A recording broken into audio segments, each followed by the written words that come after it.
Hey everybody, how you doing? Sunnyvale Reject back in the house with another video for you.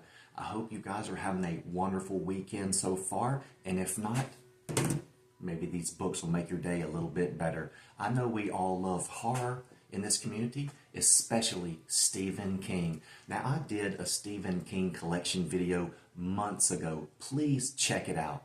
And I thought I was done. Oh no. I've been watching interviews, movies. I just love Stephen King and I cannot wait to dig in. In fact, right now I'm reading The Long Walk. I am 167 pages into The Long Walk and I'm hooked. I love it. It's been a very long time since I read Stephen King.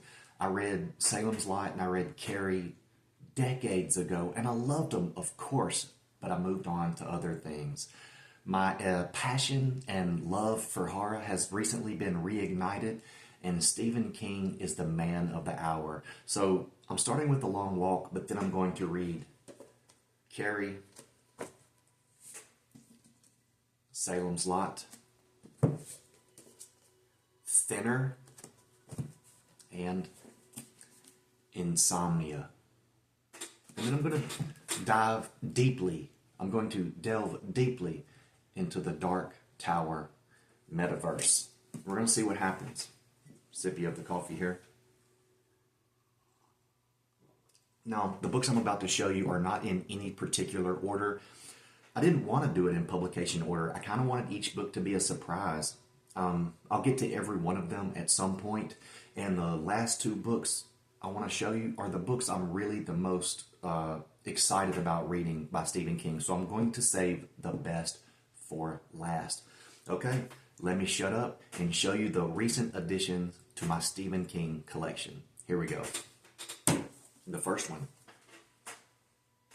The Institute. You've probably read it. Maybe you know all about it, but this is new to me. The Institute. In the middle of the night, intruders silently murder young Luke Ellis's parents and steal him away from his suburban Minneapolis home. Pardon me. Reminiscent of The God Project by John Saul. Next we have Lizzie's Story. Lizzie's Story. Unfortunately, this isn't the edition with the die-cut cover. Let's see about the... No, the book itself doesn't even have the designs. But I'll tell you what, I'll read the hell out of it and find somebody to give it to. But it's Lizzie's Story by Stephen King. 2 years ago, after a 25-year marriage of the most profound and sometimes frightening intimacy, Scott was an award-winning, best-selling novelist and a very complicated man. I skipped the first sentence because it was in red and I missed it, you see. And it said, Lizzie DeBuscher Landon lost her husband, Scott, 2 years after a 25-year-old marriage. I hear it's good. What do you think? Have you read it? I'd love to know what you guys think about any of these books. I trust you and I value your opinion. Drop me a line in the comments. Let me know what you think. And while you're there, like and subscribe. And know that old Stocksy pays it forward. All right, let's make some room here. From a Buick 8, I hear this has some Dark Tower connections, some confirmed, some not, and the damn thing has water damage. I got it in the mail the other day, and it has been raining every day in Florida for 4 weeks at least since school started back on, the 11th? And this got wet. Look, I'm devastated. You see? I have another copy coming. But it was a first edition and it was so nice. Yeah. Look at that, would you? But I've heard a lot of mixed opinions about this book. Some love it and say it's slept on, and others say it really sucks as a standalone. But if you read it, you know, along with the Dark Tower series, there's a lot of connections there that are important. But as a standalone, it's just not very effective. Oh yeah, that's really cool. What do you guys think? I also heard, now I'm not sure if this came before or after the accident. If it came before the accident, it was fairly prophetic, right? But if it came after the accident, supposedly he was on a lot of painkillers like morphine, and he was having these fever dreams, and this was written during that time. But I also heard that that was Dreamcatcher, so you tell me. I don't want to pretend like I know. Then I got The Cell. No. Then I got Cell. It is not The Cell, it's just Cell. At a particular moment in time, everybody on their cell phones gets a call, or is it a text? Hell, I don't know, but they all turn into zombies. Look at my man. He's getting older now, y'all, isn't he? But an icon, master. There's a reason Cell rhymes with hell. On October the 1st, God is in his heaven. The stock market stands at 10,140. Most of the planes are on time, and Clayton Riddell, an artist from Maine, is almost bouncing up Boylston Street in Boston. He's just landed a comic book deal that might finally enable him to support his family by making art instead of teaching it. For all of you guys out there who are teachers, it will crush your creative drive. It will crush it. And going to school for an MFA or a BFA can do the same thing. So if you're a creative person, just keep reading, travel, that kind of thing. Blah, blah, blah. That changes in a hurry. The cause of the devastation is a phenomenon that will come to be known as the pulse. And the delivery method is a cell phone, everyone's cell phone. You know the rest. Maybe you've read it, maybe you haven't. And like I said, I'll get to all of these at some point. And the ones I'm not going to collect, I'll give them to students. And right now I have a student reading The God Project, Thinner, and a couple other books. But extracurricular, outside of school, these kids are getting into reading, and I love it. I love it. So there's Cell. What's next? Which direction should I go? How about this one? Mr. Mercedes, book 1 of the Bill Hodges trilogy. Come on. Is Holly in this book? Holly blew up, didn't she? She's in 4 or 5 books now, got her own novel. Praise for Mr. Mercedes. Surprising and invigorating, says the New York Times Book Review. In a mega stakes, high suspense race against time, 3 unlikely and winning heroes try to stop a crazy killer from blowing up thousands. That's weak.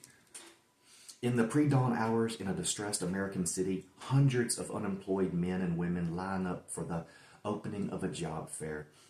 They are tired and cold and desperate, emerging from the fog, invisible until it's too late.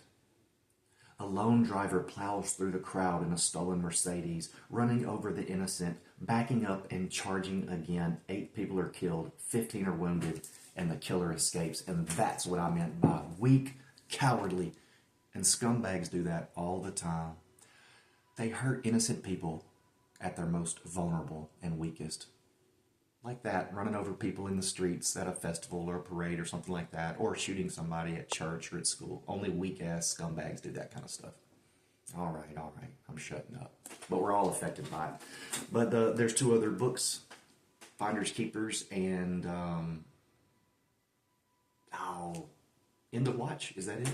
Yeah, so check it out. Maybe you already have. Now, this is not the copy of this book I wanted. I have another copy coming, and I have another copy sitting over there. And a student named Braden and I are going to buddy read this together, and I'm going to give that kid an A in my class. But it's Black House. I'm reading this and The Talisman for the Dark Tower series. I guess if I can call it that, Dark Tower series. You know, I guess that's what it really is. But this is Stephen King and Peter Straub, Black House, and I'll have The Talisman here in a couple of days. I got it from Thrift, and you guys know Thrift, takes forever. 20 years ago, a boy named Jack Sawyer traveled to a parallel universe called the Territories to save his mother and her Territories twinner from an agonizing death that would have brought cataclysm to the other world. Now Jack is a retired Los Angeles homicide detective living in the nearly non-existent hamlet of Tamarack, Wisconsin. So this does not take place in Castle Rock or Maine. This takes place in Wisconsin. He has no recollection of his adventures in the territories and was compelled to leave the police force when an odd happenstance event threatened to awaken those memories. When a series of gruesome murders occur in western Wisconsin that are reminiscent of those committed several decades ago by a madman named Albert Fish, the killer is dubbed the Fisherman. Blah, blah, blah, blah. I'm sure the book is better than the blurb, but I have heard that this is not very good. And it's a lot of pages, y'all. It's over 600 pages. What do you guys think? Is it a good companion book to the Dark Tower series? Is it a great standalone novel? Does it suck? Please tell me. I am going to read it still, but I'd love to know what you think. All right, moving on along. Y'all, it's still dark outside. I don't know what time it is, but it's probably like 5:30 or 6. I wake up early. I love it. Well, for one, I can't help it, okay? So I make the best of it. I read, I write, I listen to documentaries, interviews with famous writers I admire. I watch Goosebumps and crazy stuff like that. And it's like I live a whole other life before everybody else even gets up.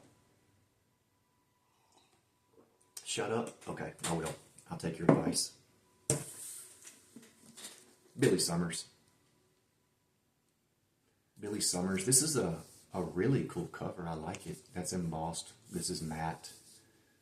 It looks good. It feels good. It stands out. The back could have been done better. I don't know. It's okay, though. What do you think? Have you read it? I've heard really good things about this. Billy Summers is a man in a room with a gun. He's a killer for hire and the best in the business, but he'll do the job only if the target is a truly bad guy. There you go. And now Billy wants out. First, there's one last hit. Billy is amongst the best snipers in the world, a decorated Iraq war vet, much respect. A Houdini when it comes to vanishing after the job is done. So what could possibly go wrong? Everything. Come on. What do you think? Have you read it? What do you think about the covers of these books? We should talk about the covers first, because that's what really grabs your attention long before the story. A lot of great books have terrible covers. Okay. I don't want to miss anything. Elevation. I had to get this. I ordered it just to see what it looked like, because I wanted to know if the person holding it in the picture just had really humongous hands, or if the book was really this small. But I gotta say, it does feel good. It looks cool. It's interesting compared to all these other thick-ass, humongous books. The best is yet to come. And so this is just small and cute, and I don't know, it looks like a little conversation starter if it's sitting on the coffee table. But from what I understand, this is about a guy, in his neighborhood. These two lesbians live beside him. They let their dog poop on his lawn, so that causes problems. One's ice cold, jaded, and the other is pretty nice. They're opening up a restaurant, and in this small town, people don't want to give the gay couple a chance. And the main character, I think his name is Scott. Yeah, they end up helping each other and forming this weird relationship. Let me see how close I got to that description. Castle Rock is a small town where word gets around quickly. That's why Scott Carey wants to confide only in his friend Dr. Bob Ellis about his strange condition. He's losing weight without getting any thinner. And the scales register the same whether he is in his clothes or out of them, no matter how heavy they are. He can put on lots of clothes. He can hold himself down. He always weighs the same. And he's losing weight and counting down to his weightless day. Awesome. I mean, interesting concept at least, right? We don't know what the book holds for us yet, but if you've read it, I'd love to know what you think. Don't spoil it for me, though. All right, so that's Elevation. Okay, here's another book that I'm getting ready to do a buddy read with a student after Black House. His name is Anthony, and he asked for one of my poetry books the other day, and I'm grateful. I was amazed, and he's reading that outside of class for me, and I was making references to books, and he wanted to talk about some of those books, so we got to talking, and somehow we landed on Stephen King, and he's never read one, but he's about to. I suggested that he start small, and he said, hell no, let's dive right in. So we're going to read Bag of Bones. Bag of Bones. Look at this beauty. First edition. Damn stupid sticker. I hate those stickers, man. And you know what? You know what works, guys? When you got a cover like this and it's got filthy fingerprints or sticker residue, that kind of thing, get a little rubbing alcohol in a paper towel and it will come right off. But if you touch these stickers with that rubbing alcohol, it turns them black. I know there's other methods, but that one, you know, has worked for me in the past. Let's see, first edition. Yeah. Bag of Bones. I've listened to some really great interviews by Stephen King about this book, especially the one with Charlie Rose.